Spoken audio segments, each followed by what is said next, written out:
Okay, so here we're just focusing on having that 90-degree angle of your hand while it's pulling, just maximizing on that, the best angle that you can pull through the water.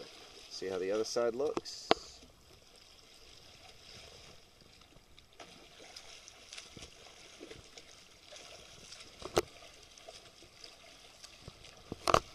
Take a quick look underwater.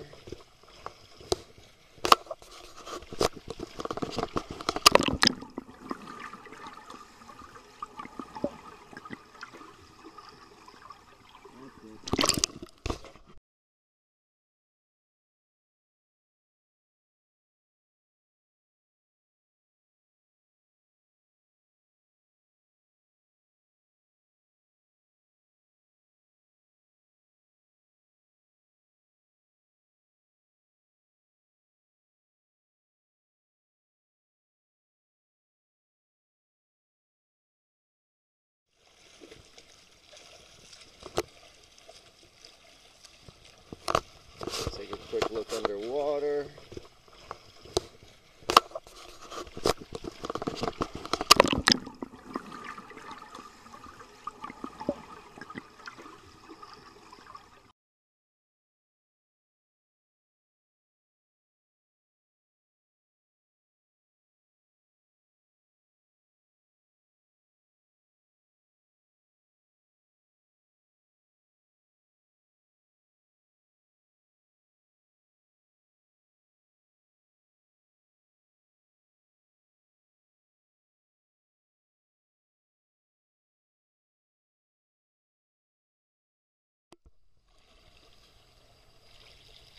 So here's our backstroke side-to-side drill.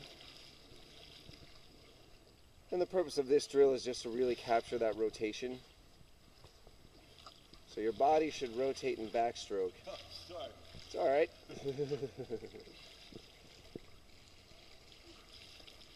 And it allows, moving along that axis of rotation, it just allows you to capture a little bit more water underwater.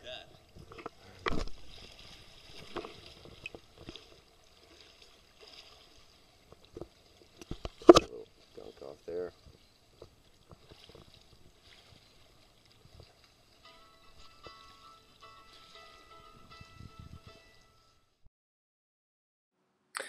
Okay, here you can see you have a really nice alignment. We're getting that left shoulder, and you see that space in between your chin and your shoulder. I'll freeze frame it. That's great. It's nice and parallel. I apologize about my creepy time on my computer. You can see that it's parallel with your shoulder. Okay, so that means you're not having any excessive flexion or extension through there.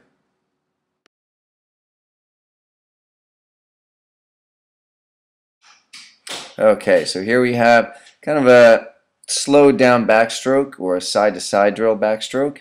And as you can see, when that left arm enters, there's a nice straight line going from your fingertips all the way down to the fingertips of your right arm. When that right arm goes in, it's starting to pull just a little soon, so we can maybe hold that right arm out there a little bit longer, just to kind of exaggerate that side-to-side motion. Head is back, great hip rotation. And then we'll shift to the view of you swimming away in a second. And what we'll notice with that is you're going to see that your left arm is real nice and straight. Right arm, it's really good. It seems to bend just a little bit right there. So what we can do is really work on keeping that right elbow locked as much as possible. Because keeping that elbow locked helps you reach towards the sky a little bit more, and it helps your body rotate when your arm enters. There. Good, nice straight arms. Now you can see how your arm kind of crosses over that midline. So that's when we were working on having your arm exit a little wider. So thinking about having that left arm come out of the water in line with your shoulder, and not so much crossing over your face, but just a little bit left to your face. And again, we'll try and keep that right arm or the right elbow as locked as possible.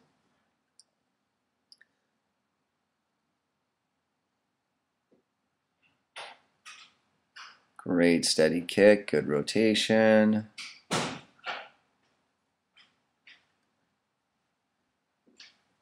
Head is in that good neutral position. Your eyes are looking straight up, and you can see that the water line is right by your face, right by your nose and mouth, and that's great.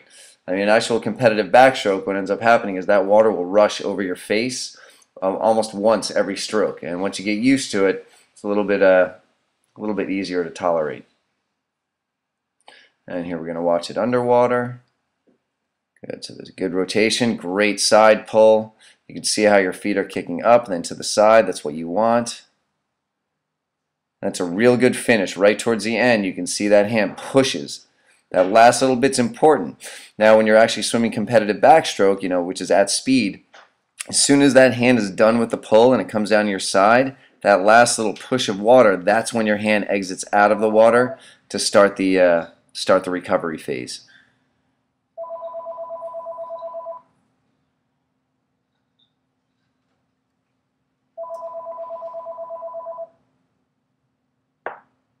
So it looks like that left arm pulls a little deeper than the right.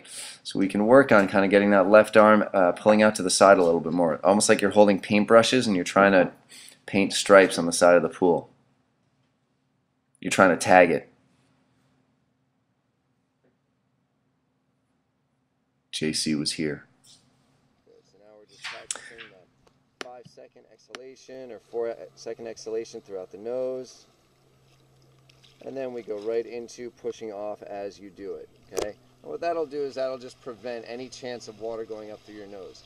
Because no matter what you're doing in backstroke, if water goes up your nose, you're not going to know whether you're doing it right, whether you're doing it wrong. It just really kind of sets everything off. Good, arms are nice and straight. Deep breath in, slow exhalation. Yes, good.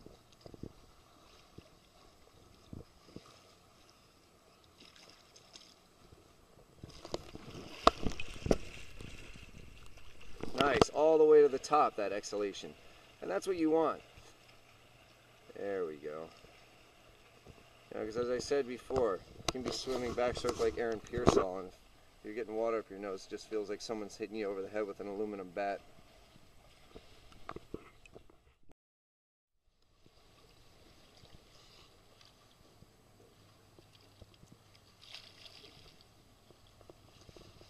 Good, we got air coming out. Nice, that's it.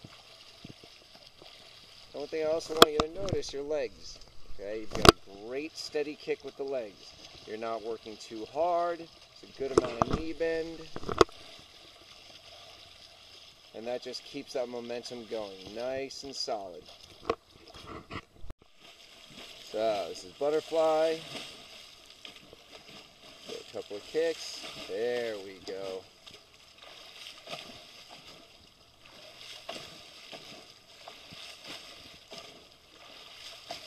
Not ugly at all. That was actually really good. Now, same thing in backstroke. We're going to try and keep your elbows locked during the recovery when they're out of the water. But everything else was the same. Don't change anything else. That looked great.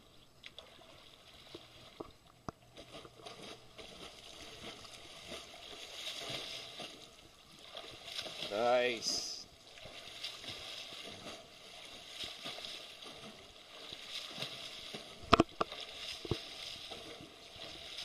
Good, we got those 2 kicks where we want them right now.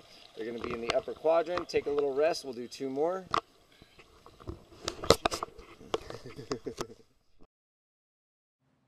What you can see here is your head is forward as your arms are coming in. And what we want to do is try and get that head down right after you breathe in. Right there, it was great. Head's going down, and then just as you start to get tired, you can see how that head stays up a little bit.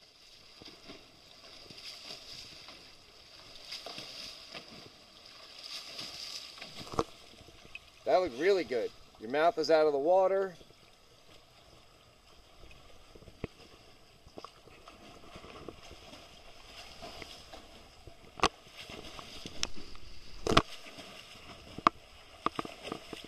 Maybe get that head down a little earlier, just so when those arms come all the way around, they enter the water, your eyes are looking down.